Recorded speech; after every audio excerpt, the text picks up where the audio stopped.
Et notre invité, c'est Cyril Benzaken. Bonjour Cyril. Bonjour. Vous êtes 7 fois champion du monde de kickboxing. Vous remettez votre titre en jeu et on espère que vous allez décrocher un 8e titre. Ce sera le 30 avril prochain au Grand Palais à Paris. Vous pouvez encore réserver vos places. Alors Cyril, je trahis un petit secret, mais vous nous avez donné un petit cours de kickboxing à Donald Jacksman, Az, un humoriste, et moi il y a quelques temps. C'était comment C'était. Alors on a des petites photos parce qu'à la fin on fait les durs. Bon, on a été un peu ridicule, faut dire la vérité. Bon, vous étiez tous sportifs. Déjà c'était ça. Après, la boxe, ça s'apprend pas en 1 heure. C'est vrai, ça ne s'apprend pas en 1 heure. Et justement, vous faites du kickboxing. Alors, pour nos téléspectateurs qui ne connaissent pas forcément la discipline, en quoi ça consiste ce sport ? Alors, c'est un sport qui se pratique également dans un ring. C'est comme la boxe. Par contre, on a le droit d'utiliser les poings et les jambes. Donc, on frappe avec nos pieds et nos genoux. Et les combats sont des rounds de 3 minutes. On a des gants et le combat est exclusivement debout. Donc, c'est vraiment plus proche de la boxe anglaise que du MMA, par exemple, dont on entend beaucoup parler. Et donc, des combats, des rounds de 3 minutes. Et ça va jusqu'à combien ? Quand est-ce qu'on s'arrête ? Alors, ça va jusqu'à 5 rounds quand c'est un championnat du monde et 3 rounds quand ce sont des combats d'exhibition. Et pour gagner, soit on met KO l'adversaire, soit on gagne au point. Exactement. Alors, merci de le préciser. La plupart des rencontres se terminent au point. Et donc, c'est les arbitres qui jugent, un peu comme en boxe anglaise. Sinon, ça peut finir par un KO quand il y a un arrêt prématuré. Vous avez fait combien de combats, vous, et combien de KO vous avez mis ? Alors, écoutez, moi, j'ai pas loin de 80 combats, mais j'ai pas mis beaucoup de KO. J'en ai mis qu'une petite dizaine. C'est déjà pas mal, une petite Ouais, dizaine. Et combien, 80 combats, vous en avez gagné combien ? J'en ai perdu 12. Ah oui, seulement, c'est un bon ratio quand même. Alors moi, je me demandais, est-ce que vous voyez de plus en plus de femmes faire du kickboxing et oser aller vers les sports de combat ? Alors, c'est même pas que je vois plus de femmes, c'est qu'aujourd'hui, en tout cas dans les grandes villes, dans les milieux urbains, il y a de plus en plus, il y a plus de femmes que d'hommes qui pratiquent. Pourquoi le kickboxing, justement ? Alors déjà, ça a été énormément mis en avant par les, comment on appelle ça, Victoria's Secret, là, les mannequins, elles en faisaient. Okay. Et parce qu'en fait, vous savez, la boxe, on travaille beaucoup les poings, enfin on travaille avec les poings, et du coup, on développe beaucoup le haut du corps, là où le kickboxing, on va travailler avec nos jambes, et du coup, travailler de manière un peu plus harmonieuse l'ensemble du corps. Et du coup, pour la silhouette, c'est un bon atout pour les femmes, et du coup, elles sont de plus en plus nombreuses à pratiquer. Et comment on protège sa beauté naturelle ? Parce que voilà, vous avez un très beau visage, on ne peut pas se dire que vous faites... Non mais c'est vrai, vous encaissez des coups, non mais concrètement... C'est vrai, moi, on peut même voir les oreilles amochées notamment. Mais oui, le nez, comment on fait ? Parce que vous mettez de la vaseline... on met de la vaseline. Alors, la vaseline ne fait pas tout, malheureusement. Les coups, on essaye de ne pas en prendre. J'essaye de me protéger à l'entraînement avec un casque, et quand il y a un combat, à moins d'être bon pour pas prendre trop de coups. Ouais. Alors vous avez un physique qui est vraiment très, très impressionnant. On le devine, hein, vous êtes en chemise, mais je peux témoigner qu'il est vraiment très impressionnant. Mais quand vous étiez plus jeune, vous étiez plutôt en surpoids. Et c'est d'ailleurs peut-être un des facteurs qui vous a poussé à vous mettre au sport de combat. Exactement. En fait, plus jeune, je suis un gourmand, en vérité. Aujourd'hui encore, je reste un gourmand. J'adore, c'est dans ma culture, dans ma manière de vivre. J'aime manger et j'aime qu'il y en ait trop. Vous n'êtes pas le seul. Voilà. Et en fait, donc j'étais gourmand, je mangeais beaucoup. Et c'est vrai que j'étais en surpoids, comme plein de jeunes adolescents. Et quand on est en surpoids, c'est parfois un peu gênant parce qu'on se sent mis à l'écart. Alors, j'en ai pas souffert, ça n'a pas été un traumatisme, mais oui, ça m'a un peu gêné. Et à un moment donné, j'ai voulu me mettre à faire du sport. Et en fait, il y avait une salle de kickboxing dont j'ai entendu parler. Et je m'y suis rendu. Et c'est comme si j'avais goûté à mon propre sang. En fait, j'ai adoré ça. Alors, c'est un sport, mais c'est un sport de combat, un sport qui fait quand même peur, globalement, parce qu'on se dit qu'il y a un risque de blessure. Vous avez eu des gros pépins physiques dans votre carrière ? Alors, gros, ça dépend où on met le curseur. J'ai bien sûr eu beaucoup de blessures superficielles, type des arcades ouvertes, des ouvertures, comment on appelle ça ? Du cuir chevelu. Des plaies du cuir chevelu. J'ai eu des traumatismes un peu plus importants, donc des fractures de la main. J'ai eu des ruptures des ligaments croisés.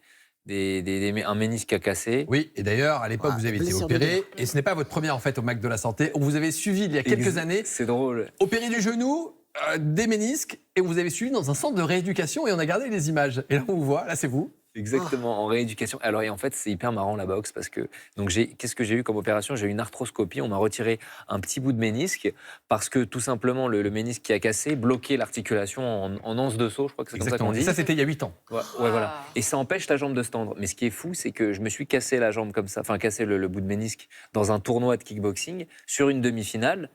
Et j'ai pu faire la finale pour vous dire à quel point le mental Waouh. Ah là là. peut prendre. Alors qu'on peut pas tendre la jambe normalement, physiologiquement, ça n'a pas de sens. Et la en douleur fait, ouais, mais Vous la Anesthésie. sentiez pas? voilà, l'adrénaline, tout ça fait que ça a bien marché. Alors, il y a la santé physique et puis il y a la santé mentale. On voit la parole se libérer. De plus en plus de sportifs de haut niveau racontent justement les difficultés qu'ils ont pu traverser. Est-ce que vous avez connu des périodes un peu difficiles sur le plan psy? Et si oui, comment est-ce que vous avez réussi à passer le cap? Alors, écoutez, en fait, ce qui est hyper intéressant, c'est que pour arriver à performer sur un ring, et même pour performer dans n'importe quel écosystème, j'estime qu'il y a 3 verticales à respecter. C'est d'être en fait bon dans 3 batteries. La batterie physique, donc être fort physiquement, la batterie mentale et la batterie émotionnelle.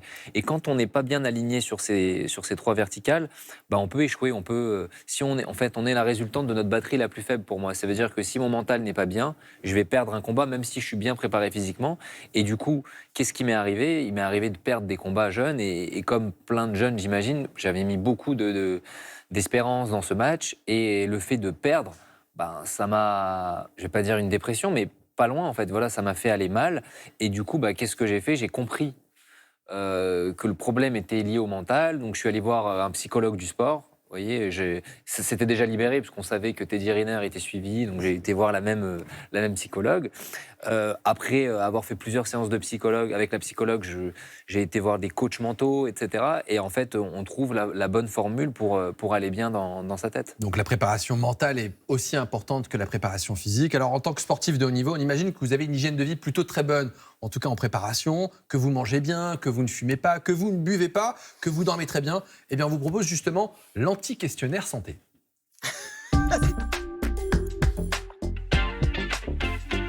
Oui, c'est une nouvelle séquence, parce qu'on s'est dit, si on pose des questions, forcément, Ah vous oui, faites tout bah bien. oui. Et donc, on va vous poser des questions un peu à contre-courant de ce que vous pouvez faire en temps normal. Cyril Benzaken, est-ce qu'il vous est déjà arrivé de vous dire « Oh là, j'ai la flemme aujourd'hui de m'entraîner, et je m'entraînerai dans ces cas-là demain ou le surlendemain ?»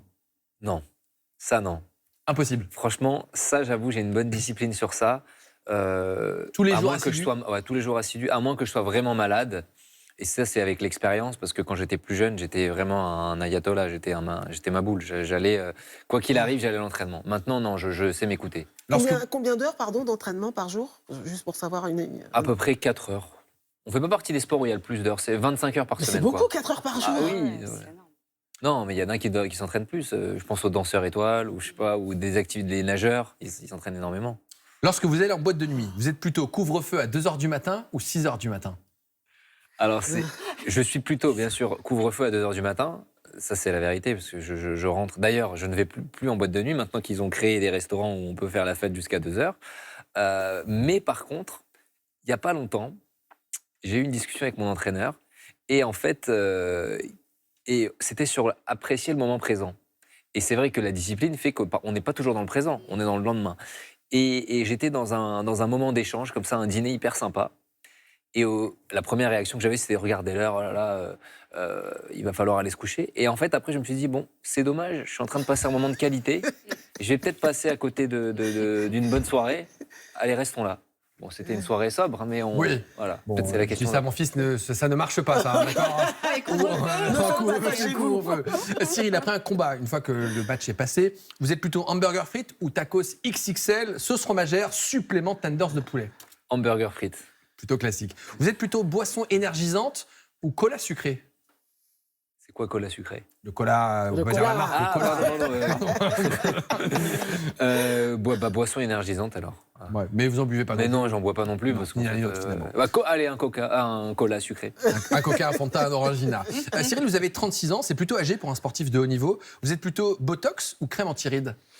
Je suis plutôt crème anti-rides et je suis crème anti-rides depuis longtemps parce que. Non, mais sérieux? Bah ouais, j'adore. Ah ouais, sérieux?